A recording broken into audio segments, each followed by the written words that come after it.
नमस्कार दोस्तों, चुनाव आयोग को जिस तरीके से सब लोग प्रणाम कर रहे हैं और चुनाव आयोग को बधाई दे रहे हैं और ये कह रहे हैं आपने तो कमाल कर दिया, उम्मीद से ज़्यादा सीटें दे करके ऐसे आयोग को हम सशक्त प्रणाम करते।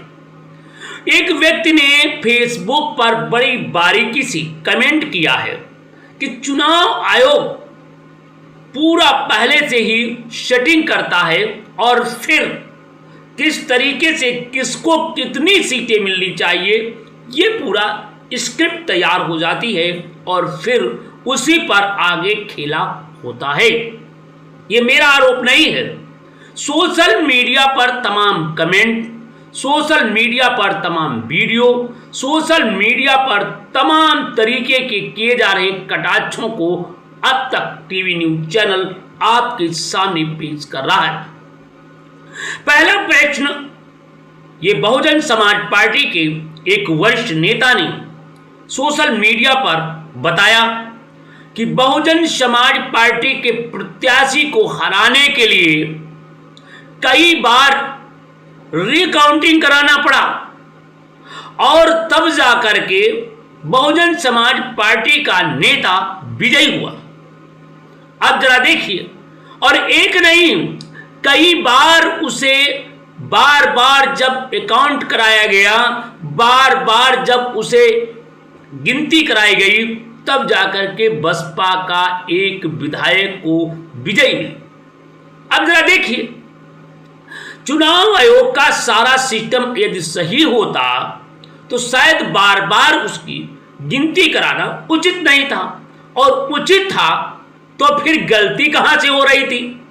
इन सब बातों में कहीं न कहीं जाल है, या फिर झोल है, या फिर गुमराह है, या फिर छल कपट बेईमानी है, या फिर लयमारी। ये मैं नहीं बल्कि वो कह रहे हैं बसपा के नेता। उन्होंने कहा जब बहुजन समाज पार्टी के नेता को, विधायक को बार बार हरा दिया जा रहा था, बसपा के कार्यकर्ता लाठी डंडे लेकर के सड़कों पर आने लगे और चुनाव आयोग को बताने लगे कि अब हम बाहर नहीं जाएंगे, लाठी डंडा चलाएंगे, अपना अधिकार हम लेकर रहेंगे। और यहां तक कि बहुजन समाज पार्टी के एक नेता ने यह कह दिया कि मैं बहुजन समाज महापुरुष को मानता हूं, मैं अपना अधिकार लेकर रहूंगा, मैं अधिकार छीन लूंगा।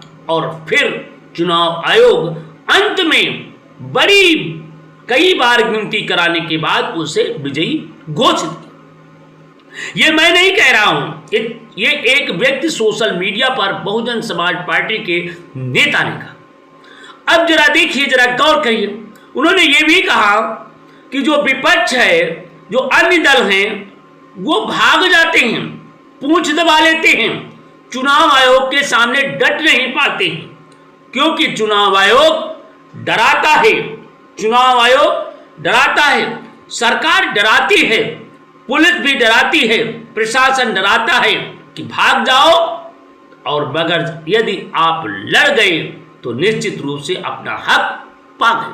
कि मैं नहीं कह रहा हूं, ये उस व्यक्ति के द्वारा दिए गए बयान हैं। तो जरा देखिए, जरा गौर करिए, जब महागठबंधन की रैलियां हो रही थी तो ऐसा लग रहा था कि अब बिहार में परिवर्तन ही परिवर्तन होगा। मगर एक तरफ 10,000 रुपए थे तो दूसरी तरफ हर परिवार को नौकरी थी।